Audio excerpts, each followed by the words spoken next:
Hello अस्सलाम वालेकुम प्यारे दोस्तों और बुज़ुर्गों, आप सभी को जान करके खुशी होगी कि मस्जिद अक्सा की तामीर जो करने वाले हैं वो कौन हैं। तो आइए हम आपको बताते हैं।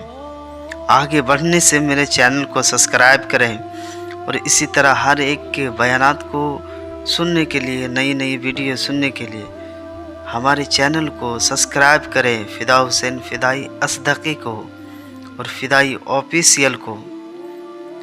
तो चलिए आगे बढ़ते हैं। जब मस्जिद अक्सा की तामीर हुई तो सबसे पहले फ़रिश्तों ने तामीर की।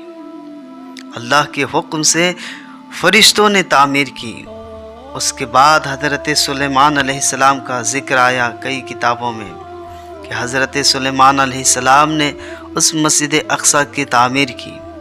और कैसे तामीर की, चलिए आगे बढ़ते और बताते हम आपको कि हज़रत सुलेमान अलैहिस्सलाम मस्जिद अक्सा की तामीर के लिए वो जिन्नातों को इकट्ठा करके पकड़ पकड़ के लाते थे और मस्जिद अक्सा की तामीर के लिए काम करवाते थे। और जब काम करने लगे, जिन्नात शैतान जितने भी थे, जिन्नात लोग जब काम करने लगे तो पता चला कि कई बरस तक हज़रत सुलेमान अलैहिस्सलाम उस मस्जिद अक्सा की तामीर के लिए काम करवाते रहे। तो पता चला कि कुछ दिनों हज़रत सुलेमान अलैहिस्सलाम एक लाठी लेकर के खड़े रह करके वहीं पे रह गए, क्योंकि हज़रत सुलेमान अलैहिस्सलाम जैसे वहाँ से हटते थे शैतान वैसे ही भाग जाता था। तो हज़रत सुलेमान अलैहिस्सलाम वहीं पे खड़े रह गए और जो जिन्नात काम करते रह गए। तो पता चला कि कई साल तक, 12 साल तक उसी तरह लाठी लेकर खड़े रह गए और उसी हालत में उनका इंतकाल हो गया। जब जिन्नातों ने देखा कि खड़े हैं तो उनको भागने का रास्ता नहीं मिल रहा था, तो मस्जिद अक्सा की तामीर होती रही। 12 साल तक वो अपने लाठी के दम पे खड़े रहे।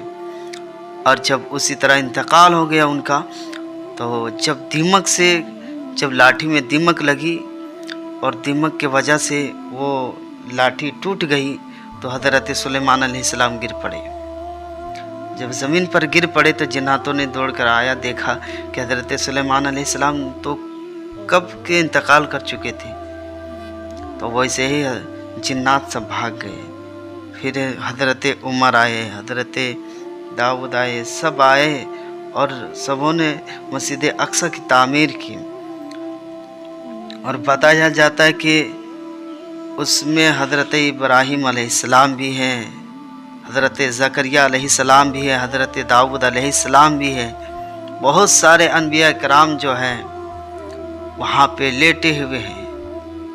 और आज वो फ़लस्तीन जो मस्जिद अक्सा मुक़द्दस जगह है, आज दुश्मनों ने जुल्म सितम कर रहे हैं। तो आप और हमको सबको चाहिए कि उसके हक़ में दुआ करें। जितना हो सके, हम तो मदद कर नहीं सकते हैं, लेकिन उनके लिए हम एक दुआ बन के तैयार हो सकते हैं, हम दुआ कर सकते हैं। क्योंकि सबसे मायने अगर कोई मुसलमान की अगर काम रहती है और मायने रखती है तो वो दुआ है। दुआ इतनी बड़ी ताकत है कि हर चीज़ को टाल देती है, हर चीज़ की मुसीबत को, हर एक मुसीबत को, हर एक शिकम को टाल देती है।